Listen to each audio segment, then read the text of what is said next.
Well, Keebler, I have been Santa's secretary now for 50 years, but I am passing the baton over to you.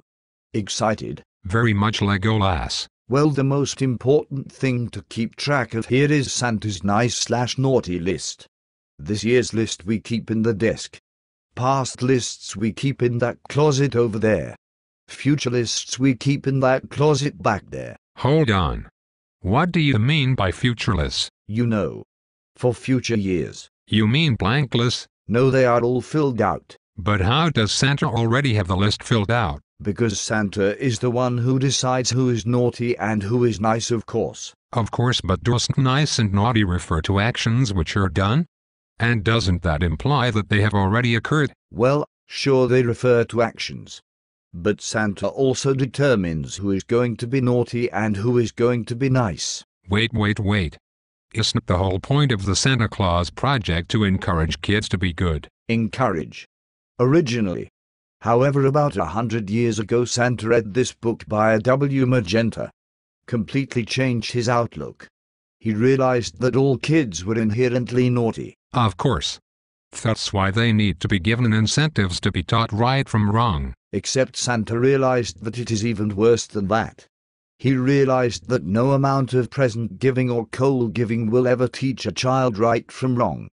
So he individually causes each kid to be either naughty or nice. That's the only way to be sure that any of them are going to be nice at all. Well, then why doesn't he just make them all nice? Why make some of them naughty? Are you kidding? Then who'll get the coal, man? Think. Why does anyone need to get coal? Because coal is a basic symbol of justice. In order to show that he is just, Santa needs to deliver coal to some kids. These kids he has to make naughty, or them getting the coal wouldn't be just. But how is it just to punish a child for doing what Santa caused him to do? Besides, why is justice even an important concept if he can just make all children be nice? Justice only makes sense as a reaction to naughtiness. It doesn't justify the existence of naughtiness itself. Okay, clearly you haven't read enough A.W. Magenta yourself. Maybe I can recommend a few more contemporary books. For instance, maybe Desiring Saint Nick by John Flutist, or In the Toymaker's Hands by James Mother of Pearl. Look, you cannot just hide behind a bunch of authors whose names sound like really bad puns. How can you and Santa justify punishing children for doing exactly what they were made to do? That's just hypocritical. Apparently you have this strange idea that kids can be good enough to earn their own presents. I never said that. First of all, I am aware that you cannot earn gifts. That's what makes them gifts. Santa is under no obligation to give anything to anyone.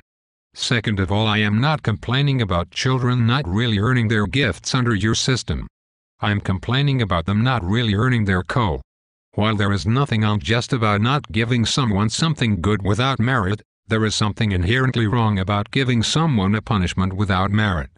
There is a big difference between Santa punishing a child by intentionally giving them a lump of coal and Santa simply not giving some kids a gift because he only loves certain kids. Wait a minute.